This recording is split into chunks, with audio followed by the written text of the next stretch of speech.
안녕하세요. 9월 17일 큐티 말씀입니다. 역대하 3장 1절에서 2절까지 말씀을 중심으로 하여 함께 나누겠습니다. 오늘 말씀을 차분하게 읽어주신 다음에 영상을 봐주세요. 우리에게 어떤 시간, 어떤 장소, 특정 시간, 특정 장소는 우리에게 특별한 의미를 가지게 됩니다. 시간으로 하자면 우리 모두는 생일, 또 결혼기념일, 아주 중요하죠. 결혼기념일을 깜빡했다가 집에서 쫓겨나신 분도 알고 있습니다. 또 부모님 생신, 음력으로 돼 있기 때문에 주로 달력에다가 미리 표시를 해두거나 하지 않으면 넘어갈 수도 있죠.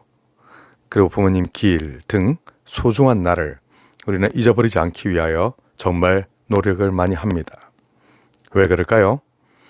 365일 숫자는 가득히 있는데 그 가운데서 나의 소중함과의 추억, 나의 소중한 사람과 관련이 있는 그런 날은 아주 특별한 날이죠. 특별한 의미가 부여됩니다. 그 옛날 생각해 보시면 우리가 첫사랑했던 그 어떤 그 친구의 생일 같은 경우는 잊어버리라 해도 잊어버리지도 못하고 몇 달 전부터 그 친구가 뭘 좋아할지, 그 친구가 이 선물을 받으면 얼마나 기뻐할지를 생각하며 혼자서 깔깔거리다가 혼자서 뒹굴기도 하고 우리가 다 그런 시절을 보내지 않았습니까? 마치 아닌 것처럼 그렇게 지금 하시는 분도 계신데요. 그래서 우리에게 있어서 어떤 특정 날짜는 다른 날보다 훨씬 더 특별하게 다가옵니다. 시간만 그런가? 아닙니다. 장소도 그렇습니다. 우리가 태어난 곳 정말 중요하죠. 또 내가 자란 곳 정말 특별한 의미가 있는데요. 대부분 태어나고 자라신 곳을 무척 그리워하시겠지만 저는 조금 다릅니다. 저는 본래 호기심 천국인데다가 책벌레였던 관계로 책을 자유롭게 볼 수 없었던 시골 생활이 정말 힘들었습니다. 오늘날처럼 인터넷이 있던 시절도 아니니까요. 또 우리가 장소를 생각하자면 사랑하는 사람과 처음 만난 장소, 또 헤어졌던 장소, 교회에서도 우리가 보면 우리가 교회에서 함께 놀러가서 신나게 같이 뛰어놀고 또 은혜를 받고 했던 장소가 있으면 수십 년이 지나도 우리 모두의 가슴 속에 잊혀지지 않습니다. 그때 그 장소 이야기만 나와도 갑자기 미소가 지어지면서 행복한 시간으로 들어가기도 하지요.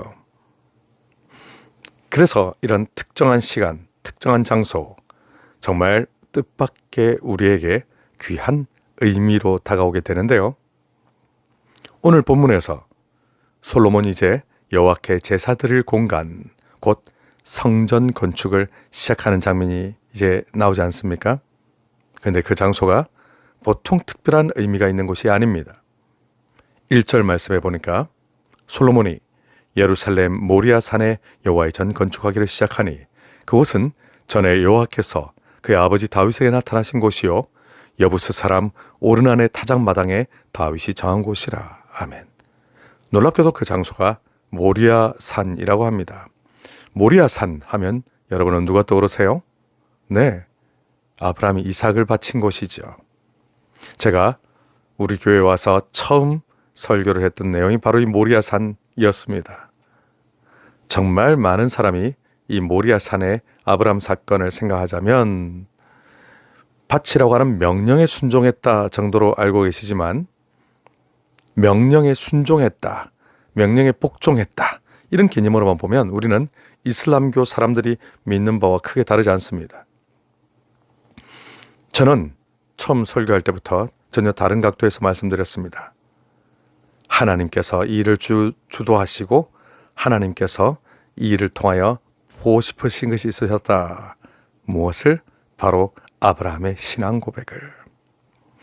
아브라함은 생각했지요. 나에게 하나밖에 없는 100살에 낳은 이 소중한 아들을 바치라고 하신 분이 하나님이시다. 그리고 하나님은 살아 계시며 역사하시는 분이시다. 그러므로 이 아들이 죽더라도 다시 살아날 것이다 라고 아브라함은 믿었죠. 오늘날 우리는 예수님도 부활하셨고, 그리고 나사로도, 또 나인성 과부도 다시 소생, 부활이라 부르지 않고 소생이라 부르는데요, 소생하게 된 것을 우리는 모두 알고 있기 때문에 사람이 죽었다가도 살아날 수 있구나라고 과거 예를 통해 알지만, 아브라함 때에는 단 한 사람도 죽었다가 살아난 예가 없었죠. 그러므로 아브라함이 정말 이 번제로 드려서 다 타서 재가 되어버린 이삭이 다시 육체를 가진 아들로 소생할 것이라고 믿은 것은 상상을 초월하는 정말 대단한 믿음이 아닐 수가 없습니다. 이것은 하나님에 대한 절대적인 신뢰, 하나님의 일하심에 대한 전적인 의탁. 도대체 우리 인류 가운데 어느 누가 이런 신앙에 가까이라도 갈 수 있을까요? 김 목사는 가까이 갈 수 있을까요? 아니요. 저도 못합니다. 정말 아브라함의 신앙 고백은 탁월했지요. 이 어마어마한 장엄한 신앙 고백. 그래서 정말 칼을 거침없이 이렇게 내리꽂지 않습니까? 천사가 막 다급해서 막을 정도로 아주 아브라함의 신앙 고백은 단호했지요. 그래서 아브라함의 모리아산 사건은 하나님의 하나님 되심에 대한 신앙 고백으로 정리할 수 있습니다. 그런데 이 산은 또 하나, 오늘 본문에 읽은 것처럼 다윗이 하나님이 시키시지 않은 인구조사를 시킴으로써 하나님으로부터 말도 못할 징계를 받았던 때에 온 이스라엘 백성들이 말도 못하게 죽어나가고 하나님 끔찍하고 참혹한 현장에서 다윗이 하나님께 엉엉 울면서 울부짖었지요. 하나님, 죄는 제가 지었는데 이 백성들은 대체 무슨 죄가 있습니까? 부디 용서해 주십시오라고 간절히 제발 살려달라고 간절히 기도했었지요. 그랬더니 하나님 뭐라고 명령하셨나요? 다윗과 그 백성들의 모든 죄를 사하며 벌을 없애주실 제사를 드리라. 그 장소가 바로 오르난의 타작마당. 이곳에서 다윗은 하나님께 제사를 드리고 죄도 사함받고 벌도 이제 면함을 받게 되는, 그리고 하나님의 은혜가 크게 임하게 되는 놀라운 경험을 하게 되죠. 정말 특별한 장소입니다. 근데 정말 오늘 솔로몬의 성전이 보니까 아브라함의 신앙 고백이 있었던 장소, 다윗의 죄사함이 있었던 장소, 바로 이곳에서 이제 성전이 지어지게 되는 것입니다. 이게 보통 의미가 있는 게 아닌데요, 이곳에서 하나님께 앞으로 오고 오는 모든 세대가 제사를 드린다 하는 것은 성전의 두 역할을 너무 잘 표현하기 때문에 그렇습니다. 성전의 두 가지 역할은 예배를 통하여 우리가 우리의 신앙 고백을 하는 것입니다. 이 신앙 고백, 그냥 사도신경 할 때만 신앙 고백하는 게 아니고요, 목사는 하나님 말씀을 전하면서 무엇에 집중해야 되냐면요, 하나님의 하나님 되심, 하나님께서 우리의 아버지시며 살아계시며 역사하신다라고, 그래서 내 삶 가운데 이러이러한 기적을 일으키기를 원하신다라고 하는 것을 선포하고, 성도님들은 신앙 고백으로서 그 말씀을 내 것으로 받아들입니다. 곧 신앙 고백은 우리 예배의 처음부터 끝까지 계속돼서 일어나는 일인데요, 신앙 고백 정말 그래서 성전에서 본래 중요한 것이고요. 두 번째, 죄사함. 이 죄사함은 성전 제사를 드릴 때에는 양이 대신하여 죄를 짊어지고 죽지 않습니까? 바로 이러한 죄사함이 구약시대에는 제사를 통해서 일어났는데, 오늘날 우리는 영단번에 제사를 드리신 예수 그리스도 안에서 우리는 이제 더 이상 죄사함을 양이나 비둘기나 염소나 이런 애를 죽여서 잡지 않고 우리는 받지 않고 그리스도의 피를 통하여 우리는 받게 되지요. 이런 죄사함의 은혜, 이것을 우리는 교회에서 또 우리가 해야 할 일이며 이것을 또 전해야 하는 사명인 것입니다. 그래서 우리가 죄사함을 받은 것에 더하여 이제 매일매일 우리가 신분은 바뀌었지만 또 짓는 죄들이 있잖아요. 그 죄 짓는다고 지옥에 가지는 않겠습니다만 하나님과의 관계가 끊어지기 때문에 아주 무서운 것이죠. 이것을 위하여서 하나님이 용서해달라고 우리는 기도합니다. 그래서 우리는 예배를 통하여 오늘날 교회에서는 신앙 고백, 죄사함을 그대로 우리는 경험해야 하고 그것이 우리의 역할이자 사명인 것이죠. 그래서 이 놀라운 일이 있었던 장소, 이곳이 바로 솔로몬이 성전을 짓는 모리아산이 되는데요.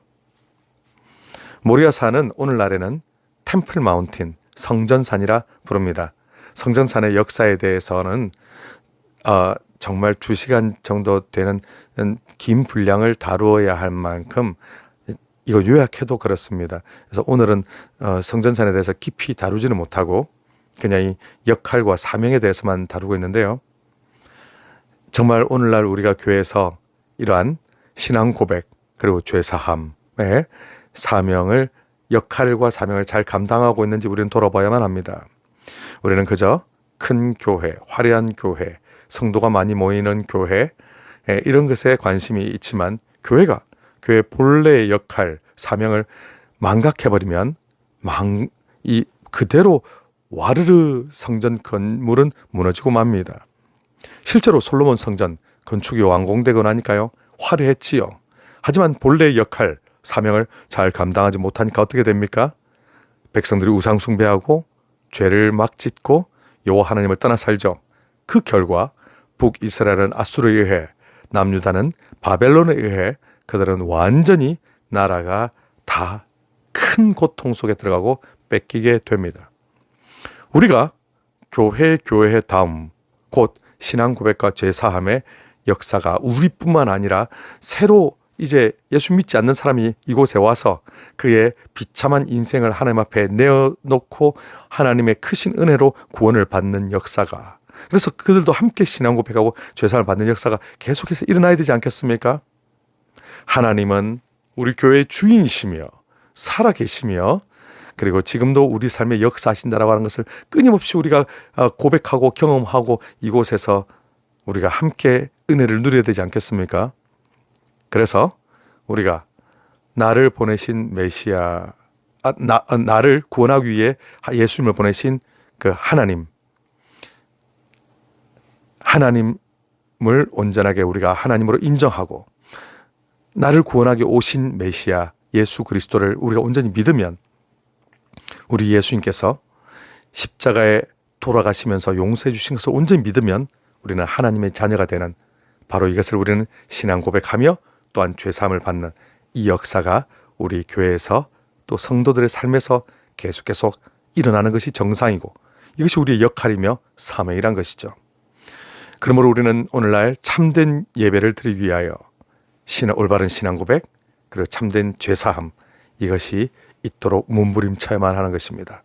목사인 저도 변질되지 않고 교회의 본질을 지키기 위하여, 또한 우리 성도님들도 온전하게 교회의 사명을 다하며 성도님들의 사명을 다할 수 있도록 우리 모두가 함께 하나님 앞에 나아가게 되기를 축복합니다. 승리하십시오.